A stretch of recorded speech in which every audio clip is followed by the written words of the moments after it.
প্রতি বছরই পিকনিকের সময় জঙ্গল লাগোয়া বিভিন্ন নদীর পরিবেশে মারাত্মকভাবে দূষণ হচ্ছে। বিভিন্ন পিকনিক স্পটে পিকনিক করতে আসা এক শ্রেণীর মানুষ কাঁচের বোতল, প্লাস্টিক, খাবারের এঁঠো সহ বিভিন্ন আবর্জনা ফেলে পরিবেশ দূষণ করছে।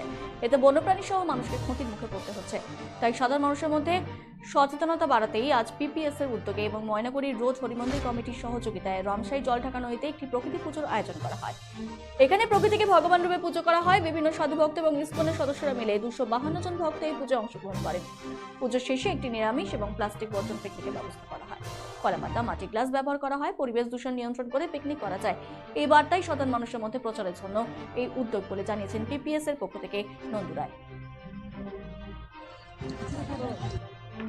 আজকে ময়নাগুড়ি পিপিএস এর পক্ষ থেকে রামসাই জলঢাকার চরে একটি প্রকৃতি পুজো করা হয়, পাশাপাশি একটি পিকনিকের আয়োজন করা হয়। আমাদের সহযোগিতা করেছেন ময়নাগুড়ি রোড খেজুরতলা হরিমন্দির এবং ইসকন মন্দিরের কিছু সদস্য আমাদের এই পিকনিকে এবং পুজোয় উপস্থিত হয়েছেন।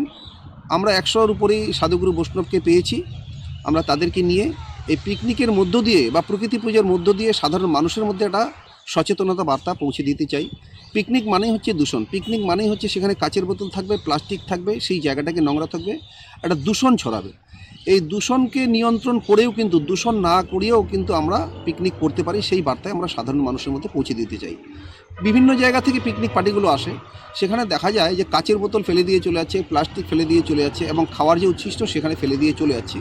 আর এই খাওয়ার উচ্ছিষ্ট যখন ফেলে দিয়ে চলে যাচ্ছে, যখন জঙ্গল থেকে কিন্তু কিছু বন্যপ্রাণী লোকালে বেরিয়ে আসছে সেই খাওয়ার জন্য। আজকে ময়নাগুড়ি পিপিএস এর পক্ষ থেকে আমি কিচ্ছু বুঝতে পারছি না কি কারণে বিশ্বাস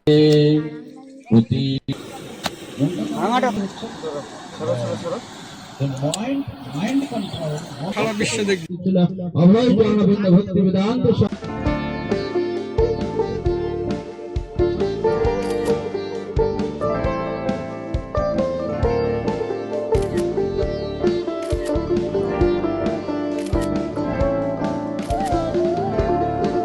Kiara ma'am, shot ready. Just 1 second, huh?